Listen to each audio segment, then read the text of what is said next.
अस्सलामुअलैकुम रहमतुल्लाहि वबरकातुहू। बच्चों, हम सबक नंबर 11 मोहम्मद अली जौहर इसके बारे में पढ़ चुके और अच्छी तरह से हमने जानकारी भी हासिल की। इसका हमने बुक वर्क भी कंप्लीट कर लिया है। आज हम सवाल जवाब करते हैं। तो चलिए अपनी ऑनलाइन क्लास स्टार्ट करते हैं। आज उर्दू में हमें करना है सबक नंबर 11 के सवाल जवाब। अल्फाज मानी आपको करने हैं, बुक में आपके दे रखे हैं। आपको बुक में से करना है, लाइन खींचेंगे, एक साइड अल्फाज दूसरी साइड मानी लिखना है, फिर आपको अल्फाज मानी करना है, फिर नेक्स्ट पेज से आप ये स्टार्ट करेंगे। तो सबसे पहले आपने देखा होगा कि आपकी बुक में दिए हुए होते हैं सोचिए और बताइए, इस तरह के क्वेश्चन दिए हुए होते हैं। आपने देखा होगा अक्सर अपनी बुक में। ये देख रहे हैं आप, सोचिए और बताइए। ये वाले जो सवाल जवाब हैं इन्हें भी आप कॉपी में कर लेंगे, तो इनको भी आपको आंसर जो है वो कॉपी में ही लिखना है। इसका पहला सवाल है, सवाल नंबर 1, मोहम्मद अली जौहर कब और कहाँ पैदा हुए। यानी हमसे दो सवाल पूछे गए हैं कि कब पैदा हुए और कहाँ पैदा हुए, तो दोनों का ही जवाब हमें देना है। एक ही, जैसे एक सवाल में दो सवाल पूछे गए हैं, इसी तरह से हम एक जवाब में दोनों जवाब देंगे। तो मोहम्मद अली जौहर 10 दिसंबर 1878 ईस्वी को रामपुर में पैदा हुए। तो कब पैदा हुए? 10 दिसंबर 1878 ईस्वी। कहाँ पैदा हुए? रामपुर। दोनों आ गए जवाब। तो मोहम्मद अली जौहर 10 दिसंबर 1878 ईस्वी को रामपुर में पैदा हुए। सवाल नंबर 2, मोहम्मद अली की वालिदा किस तरह की खातून थी। तो किस तरह की खातून थी ये आपने पढ़ा ही है इनके बारे में कि किस तरह से जब इनके वालिद का इंतकाल हो गया तो उन्होंने कितनी हौसलामंदी से अपने बच्चों को संभाला। तो कैसी थी? मोहम्मद अली की वालिदा मज़हब पर चलने वाली बहुत नेक दिल और हौसलामंद खातून थी। यानी मज़हब पर चलने वाली, मज़हब को भी तर्क नहीं किया और नेक दिल और बहुत हौसलामंद खातून थी। सवाल नंबर 3, अली बरादरान किनको कहा जाता है। अली बरादरान किनको कहा जाता है? तो आपको मालूम ही है अली बरादरान किनको कहते हैं। अली बरादरान मोहम्मद अली और उनके बड़े भाई शौकत अली को कहते हैं। इन दोनों भाइयों को किस नाम से जाना जाता है? अली बरादरान। मोहम्मद अली और उनके बड़े भाई शौकत अली को अली बरादरान कहा जाता है, यानी इनको अली बरादरान कहा जाता है। अब सवाल नंबर 4 देखें। सवाल नंबर 4 में है, मोहम्मद अली आला तालीम के लिए कहाँ गए। आपको मालूम ही है कि मोहम्मद अली आला तालीम के लिए कहाँ गए थे। मोहम्मद अली आला तालीम के लिए इंग्लिस्तान गए। मैंने आपको बताया भी था कि इंग्लिस्तान को इंग्लिश में क्या कहते हैं? इंग्लैंड। उर्दू में कहेंगे इंग्लिस्तान और इंग्लिश में कहेंगे इंग्लैंड। तो वो कहाँ गए आला तालीम के लिए, हायर एजुकेशन के लिए? कहाँ गए? इंग्लैंड। अब आपके जो सवाल आते हैं वो आते हैं तहरीरी मश्क वाले। ये देखिए तहरीरी मश्क, ये तहरीरी मश्क वाले सवाल जवाब अब आपके आए हैं। तो ये आपको कॉपी में भी करने हैं और यहाँ जगह खाली दी हुई है, इनमें भी आपको करना है।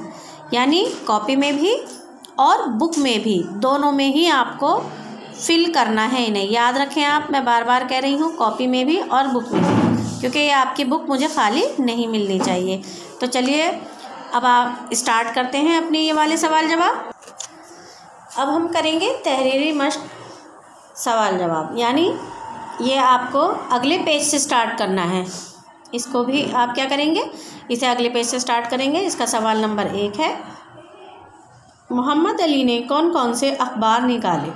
जब मैंने रीडिंग करवाई थी आपको तो इनके सारे मैंने अखबार आपको दिखाए भी थे। कौन कौन से अखबार थे? मोहम्मद अली ने कामरेड, हमदर्द और हमदम अखबार निकाले। ये तीनों अखबार मैंने आपको रीडिंग करते वक्त दिखलाए थे। सवाल नंबर 2, मोहम्मद अली ने वतन की आज़ादी के लिए क्या क्या काम अंजाम दिए। मुल्क की आज़ादी के लिए क्या क्या काम अंजाम दिए, यानी काम क्या क्या काम किए। तो मोहम्मद अली ने वतन की आज़ादी के लिए अखबार निकाले और खिलाफत तहरीक में हिस्सा लिया। यानी अखबारों के ज़रिए वो अंग्रेज़ों के तमाम जुल्म और सितम के वाक़यात पेश करते थे, जिससे लोगों में जोश पैदा होता था। और इस जोश से और आज़ादी के मतवालों को और ज़्यादा हौसला मिलता था। और उसके अलावा क्या किया उन्होंने, खिलाफत तहरीक में भी हिस्सा लिया, यानी जो भी जितनी भी मुहिम चली आज़ादी की लड़ाई के लिए, वो उन सब तहरीक में मोहम्मद अली जौहर ने हिस्सा लिया। सवाल नंबर 3 है, मोहम्मद अली ने गोलमेज कॉन्फ्रेंस में क्या कहा था। गोलमेज कॉन्फ्रेंस मैंने आपको दिखाई थी, जब हम रीडिंग कर रहे थे तो मैंने आपको दिखाया था गोलमेज कॉन्फ्रेंस किस तरह होती है। तो उसमें क्या पूछा गया है, मोहम्मद अली ने गोलमेज कॉन्फ्रेंस में क्या कहा था। क्या कहा था उन्होंने, मैं ग़ुलाम मुल्क में वापस नहीं जाऊंगा। अगर तुमने हिंदुस्तान को आज़ादी नहीं दी तो फिर मुझे यहाँ मेरी कब्र के लिए जगह देनी होगी।